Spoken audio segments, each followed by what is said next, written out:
अब एक और मसला है कि कुर्बानी और माईशत। अल्लाह ताला चाहते हैं कि ये जो पैसा है ना सिर्फ मालदारों के दरमियान गर्दिश ना करे। तो कुरान के जितने भी अहकामात हैं आप उनको सामने रखें।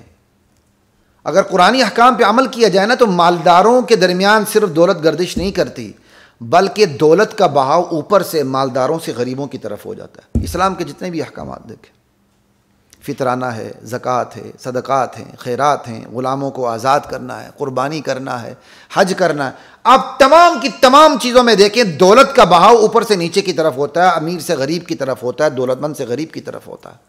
ये इस्लाम का जिंदा मौजिज़ा है आज की इस माशी दुनिया के अंदर। जो आज की दुनिया माईशत माईशत माईशत के राग अलापती है, आज की दुनिया में दौलत का बहाव गरीब से अमीर की तरफ है।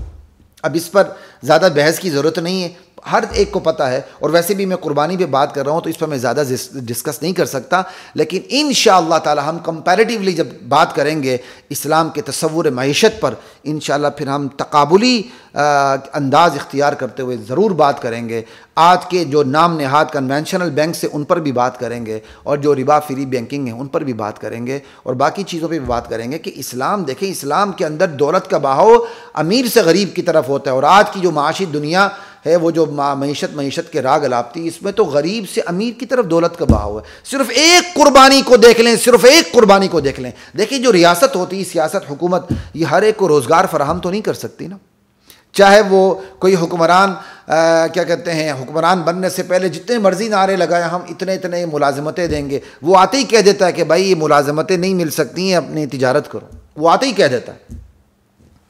तो आज की इस दुनिया में जहां दुनिया माशी बहरान का शिकार हो रही है, सिर्फ कुर्बानी के फ़लसफ़े को ले लें, कुर्बानी के माशी फ़लसफ़े को देखें तो बंदा इस्लाम पर क्या कहते हैं ईमान लाने पे मजबूर हो जाता है।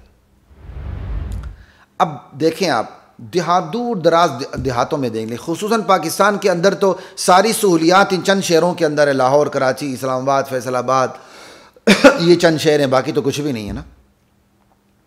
बाकी सब देहात हैं, सहूलियात का हर तरफ फुकदान है, और हुकूमत हर एक को नौकरियां नहीं दे सकती। अब आप देखें पंजाब के दूर देहात दराज हैं, बलूचिस्तान के दूर देहात दराज हैं, उन लोगों का रोज़ीना क्या है, उन लोगों की रोज़ी क्या है? वो जंगलात के अंदर, मुफ्त चारे के अंदर अपनी भेड़ बकरियों को सारा साल पालते रहते हैं, और जब कुर्बानी के दिन आते हैं वो शहरों का रुख करते हैं, और जो कुर्बानी का वो बेचते हैं, कुर्बानी के जानवर बेचते हैं, उस पे उनका सारा साल का चूल्हा जलता है। आप लाहौर की मंडी में, कराची की मंडी में, इस्लामाबाद की मंडी में एक छतरा खरीदते हैं, एक गाय खरीदते हैं, एक ऊंट खरीदते हैं, एक बकरा खरीदते हैं, इसका असर बलूचिस्तान के आखिरी कोने पर जो चरवाहा अपनी बकरियां चला रहा है उसके चूल्हे पे पड़ता है। पंजाब के आखिरी ज़िले में, रहीम यार खान में, सादिकाबाद में, जहाँ जहाँ चले जाएं, जो यो लोग यहाँ आ नहीं सकते हैं, वो दूर दराज इलाकों में उनके चूल्हे पे पड़ता है। एक बकरा आप यहाँ ख़रीदते हैं, उसका असर उसके चूल्हे पर पड़ता है, सारा साल उसका चूल्हा जलता रहता है, उसको माशी तंगी नहीं होती है। अल्लाह, सिर्फ एक बकरे, एक छतरे को ले लें, हैं, बलूचिस्तान के आखिरी कोने से यहाँ आता है, पंजाब के आखिरी कोने से यहाँ आता है, सिंध के आखिरी कोने से यहाँ आता है, यहाँ तक पहुँचते हुए आप देखें कि उसने सारा साल उस पर मेहनत की, उसको उसका बदला भी मिलेगा। फिर मंडियों तक पहुंचाया जाएगा तो मज़दूर पहुंचाएंगे, हैं, जो क्या कहते हैं, वो भी मज़दूर हजरात हैं ना, जिन्होंने गाड़ियां ली होती हैं, किरायों पर चल रहे होते हैं, वो पहुंचाएंगे उनका किराया। फिर मंडी पे पहुंचते हैं, माशाल्लाह हुकूमत के जो गुंडा टैक्स हैं, हुकूमत को भी बड़ा फ़ायदा। फिर मंडी के अंदर रहते हुए चारा होता है, चारा तो हर एक अपने घर से उठा के तो नहीं लाता ना, वो भी चारा ख़रीदते हैं, तो जो चारा बेचते हैं उनको भी फ़ायदा। फिर आप मंडी पहुंचते हैं, जिस सवारी पे पहुंचते हैं उनको भी फ़ायदा। फिर आप मंडी से जानवर किसी सुजुकी पे लाते हैं, रिक्शे पे लाते हैं, किसी पे लाते हैं, तो उस ड्राइवर को भी वो दिहाड़ी लग जाती है। फिर आप अपने उस जानवर के क्या कहते हैं गले में कोई अच्छी सी खूबसूरत सी रस्सी डालते हैं, वो भी लोग बेच रहे होते हैं, उसको भी फ़ायदा। फिर आप अपने घर के अंदर ला के जिसने साल भर घास मंडी की शक्ल नहीं देखी होती, वो भी घास मंडी पहुंच जाता है, चारा ख़रीद के लाता है, तो जो चारा बेचते हैं उसका भी फ़ायदा। ठीक। फिर कुर्बानी के दिन आते हैं, जो क़िसाई होते हैं वो ज़बह करते हैं, उनको भी फ़ायदा। फिर आप गोश्त उसका बनाते हैं, गोश्त बना के आप एक हिस्सा गुरबा को देते हैं, उसका भी फ़ायदा। रिश्तेदारों को देते हैं, उसका भी फ़ायदा। ख़ुद चाहे साल भर फ्रीज़ करते हैं, उसका भी फ़ायदा। इसी तरह आप खाल, बकरे की खाल उतारते हैं, मुस्तहिकीन को देते हैं, उनका भी फ़ायदा। इसी तरह जो उसकी ओजड़ियाँ और अंतड़ियाँ संभालने वाले हैं, सफाई करने वाले हैं, उनको भी दिहाड़ियाँ मिल जाती हैं, उसका भी फ़ायदा। फिर आपकी गलियों के अंदर सीरी पायों को साफ़ करने वाले बैठे होते हैं, बेचारे रोज़गार की तलाश में दिहाड़ियाँ लगा रहे होते हैं, उनको भी फ़ायदा। फिर आप सीरी बोटियाँ बनवाते हैं, सीरी पाया ठीक करवाते हैं, उनका भी फ़ायदा। इसी तरह वही जो चमड़ा है वो जाता है नामली बिकता है, ख़रीदने वालों का फ़ायदा, बेचने वालों का फ़ायदा, ठीक है, स्टोर करने वालों का फ़ायदा। स्टोर के दौरान जो मजदूर लगे होते हैं, उन्हें नमक लगा रहे होते हैं, उनका फ़ायदा। उसके बाद उससे दबागत होती है, चमड़ा साफ़ होता है, साफ़ करने वाले मजदूर होते हैं, उसको एक शक्ल देते हैं, उनका फ़ायदा।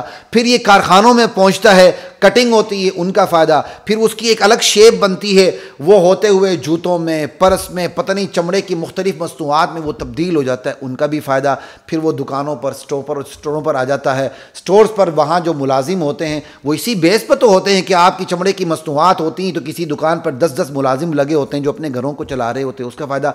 आप इस फ़ायदे की तह तक पहुँचिए, आप शुमार नहीं कर सकते हैं। अल्लाह मुझे इंशाअल्लाह तौफीक अता फरमाए, पूरे मुकम्मल एग्जैक्ट आदाद और शुमार लेके आपके सामने आएंगे इंशाअल्लाह कि कितना फ़ायदा होता है इस कुर्बानी का इस पूरे मुआशरे के ऊपर। कि दौलत का बहाव देखे, अमीर से गरीब की तरफ चलते चलते चलते चलते यहाँ तक कि अंतड़ियाँ साफ़ करने वालों तक भी दौलत का बहाव आ जाता है। अल्लाह अकबर। और आपकी गलियों को खून से साफ़ करने वालों तक भी दौलत का बहाव आ जाता है।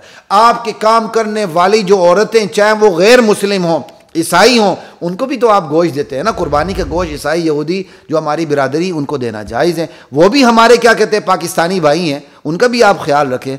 यहाँ तक पहुँच जाता है इसका फ़ायदा। और आप रबीउल अव्वल को झंडियाँ लगाते हैं, उनका क्या फ़ायदा?